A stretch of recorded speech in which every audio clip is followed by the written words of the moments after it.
We've just officially launched a brand new trophy of the TotalEnergies CAF Champions League. If you could just give us a summary of your thoughts and the thinking behind this new trophy, please. I mean, today is not just the launch of the new trophy.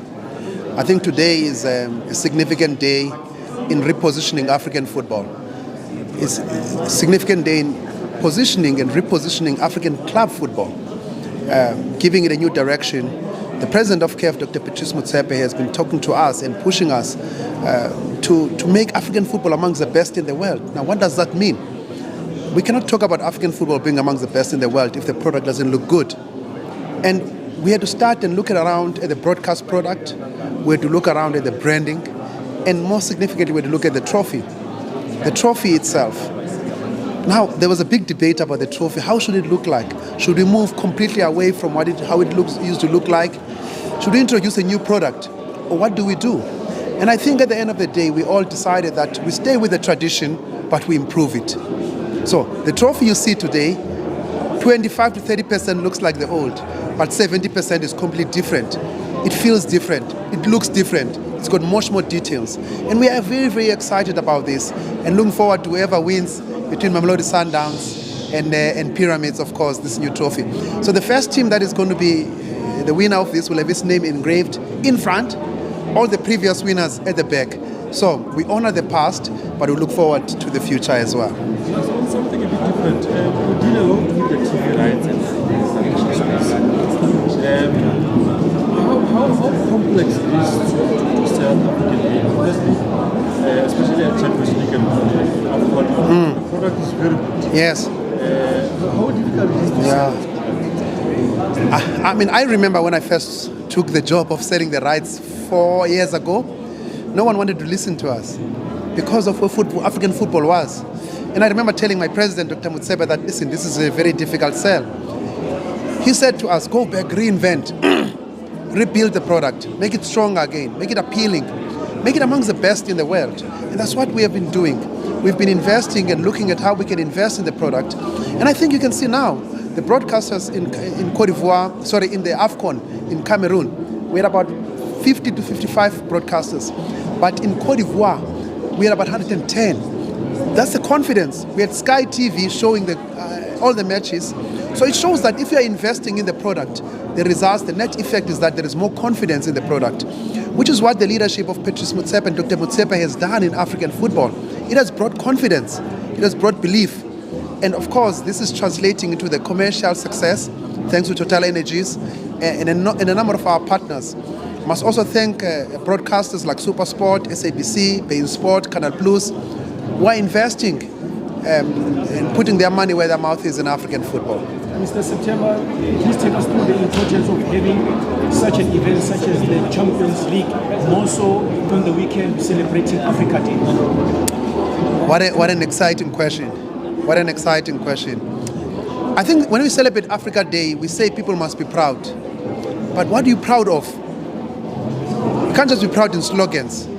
You've got to look at what you are doing. You've got to look at the rest of the world. But you also have to look and think about the Africa we want, the Africa we envisage for ourselves, for our brothers, for our siblings, for our kids. And I think today is a very significant step in ensuring that African football is not caught up in the old. African football is moving with the new. And also African football is pioneering a new era in Africa. Because when we talk about African football, we're not just talking about football. We're talking about the most powerful platform that has a transformative and a communicating value in engaging people, hundreds of millions of people in the continent. There must be a great excitement because the Club World Cup as well is coming. First time that we're going to have 4 representatives from you guys at CAF. I mean, the kind of support maybe that you will be giving, as well as maybe your thoughts on us having four clubs at the Club World Cup. I think the Club World Cup is an opportunity for African clubs. I mean, we saw with Morocco at the World Cup in Qatar, going to the semi-final. Clear demonstration of the graduation of African football. No longer as spectators, no longer as participants, but as active competitors.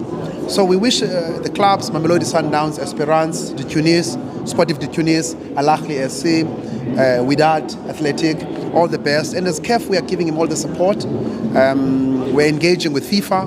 We're talking to a lot of other global partners. And we are appealing a lot to the people, the African diaspora in America, to come and support the African clubs, because when we are in the US, we are all Africans. Even if you come from Wydad, from Raja Casablanca, or from Mamelodi Sundowns, we are all Africans. It is important the role that is the media plays in South Africa. You guys are amazing in promoting your own product. You should be so proud of yourself, the South African media, because in a time whereby everyone else is trying to promote international product, you guys are focusing on your own. And as a result, you can see that your product is growing. So it's something that the South African media, by South Africa, you cannot succeed alone though. A South Africa that is successful alone is not good for South Africa as well. South Africa must succeed with the rest of the continent. In Egypt, that succeed alone is not good. Egypt must succeed with the rest of the continent for the commercial value of the product to increase. Mr. Lux, how much influence did the CAF president have in ensuring that today we are here? Yeah, I think we must, all of us, thank the 1 a.m. calls from the CAF president, Dr. Motsepe, who's always calling us to say, what are you doing about the club football in Africa? How are you innovating it? The CAF president has always given us a clear vision to improve and make African football amongst the best in the world. So you must give a lot of credit to these 1 a.m. calls. Why redesign the trophy? What's the inspiration behind it? Or do you just think that you would design I think after a lot of deliberation, the consensus was that we must stay with the tradition but modernize it. 30% of what you see is what was before, but 70% of it is new. So we didn't want to make a drastic departure from what has worked in the past, but at the same time we wanted to make a bold statement that African football is moving forward, is moving in a different direction with a new trophy. That's why the new trophy is an exciting thing for us. So you get a touch of familiarity, but you get an awestruck of, wow, this is new and different and shiny and bigger and stronger. In the continued search for global investment, I mean, later on in the year you're going to the US. Do you think what happened last night through that meeting between Cyril and, of course, Trump, our president has painted a good enough picture for not just South Africa, for a president like Patrice Motsepe to go to the US later on this year and garner more support? Do you think that our picture, I mean, he's South African, but he's a representative of the African product. Do you think South African president did enough for him to allow him to go to the US later on this year and comfortably ask for investment in light of the vision? I think it's important for Africa always to put a very strong case for itself. Africa must also look at itself on how it builds its own products, but also broadens the international collaborations, be it with the United States, with the Middle East, or anywhere else for that matter. I think it's important that whenever we talk about the African Renaissance, we must talk about an Africa that works within the global sphere, but also an Africa that also understands what it wants to do. I don't want to necessarily comment on the dynamics and the politics of what is happening, but it's important to also note that African football has a big role to play in creating the excitement, in sending a message that Africa is stable, is getting stronger. Africa is getting independent, is growing its own resources financially, commercially. And the net effect of it is that when the rest of the world engages us, we are all going to move from the same page.